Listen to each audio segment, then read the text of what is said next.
Hola, ¿cómo estáis? Veréis, con todo esto de los asesinatos de niños a manos de sus padres, con lo que ha ocurrido en Tenerife, ya lo sabéis todos, ¿no? Hay cosas que algunos, al menos yo, no entendemos. Cuando un padre mata a sus hijas y después se suicida, lo llamáis asesinato y suicidio, pero cuando lo hace una madre lo llamáis suicidio ampliado, como hemos visto en tantísimos medios de comunicación. Cuando se asesinan a mujeres con gobiernos de derechas es culpa siempre del gobierno por no dedicar suficientes recursos. Pero cuando se asesinan mujeres con vuestros gobiernos, gobiernos de izquierda, es culpa de la oposición por negar la ideológica violencia de género. Y así con 1000 ejemplos. Y digo ideológica porque el motivo más habitual en un filicidio, y lo sabe cualquier criminólogo, que de cualquier tipo de filicidio, es la venganza sobre la pareja, no el machismo. No tiene nada que ver con el género. Por eso la inmensa mayoría de niños, hasta el 70%, son cometidos por sus madres, datos del INE. El último, de Yaiza, de apenas 5 años, con la asesina confesa a su propia madre, diciendo que la mató asfixiándola para hacer daño al padre. Y digo al padre porque en el caso de Yaiza no sabemos el nombre del padre. Es el padre, impersonal, para que no empaticemos con él. Y tampoco conocemos el nombre de la madre asesina, ni siquiera declaraciones de la familia. De las 2 crías asesinadas por su padre sí lo sabemos todos.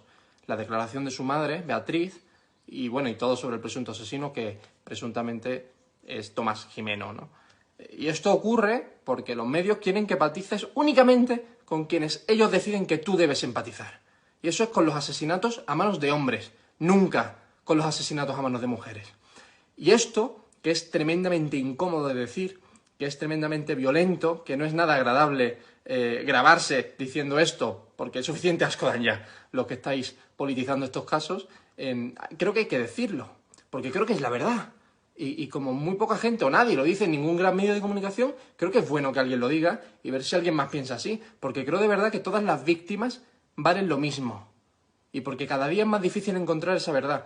Y os pongo un ejemplo analítico de cómo cada día es infinitamente más difícil hacerse con los datos para llegar a ciertas conclusiones. Durante los últimos 220 años, desde 1900, se publicaban en España datos de suicidios anexos a otros como profesión, estado civil e hijos. Más de 200 años. Pues bien, el Instituto Nacional de Estadística de España los publicó hasta 2003. Y desde 2004 dejaron de dedicar esos datos, dejaron de publicarlos. Si te vas al INE, veréis que a partir de 2004 no existen datos anexos de hombres suicidas con su estado civil. ¿Sabéis por qué? ¿Sabéis qué cambió en 2004 para dejar de darlos? Exacto. Los resultados de la aprobación de cierta ley orgánica. ¿Podemos decir que ha explotado el número de suicidios en hombres divorciados por el abuso de la ley de violencia de género? No, no podemos decirlo, porque el gobierno oculta esos datos.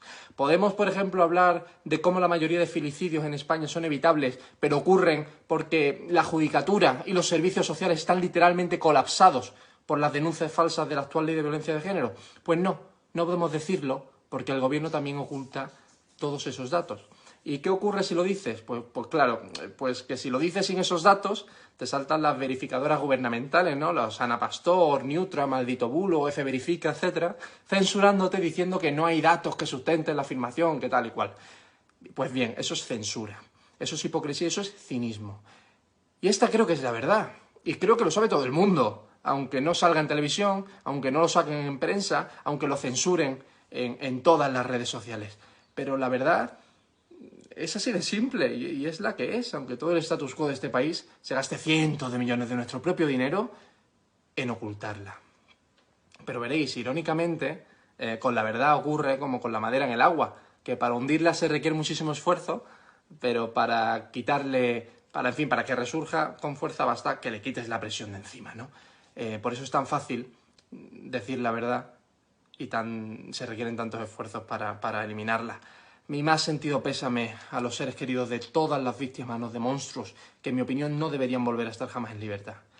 Pero las víctimas no valen más o menos según las mate papá o mamá. Todas las víctimas valen lo mismo.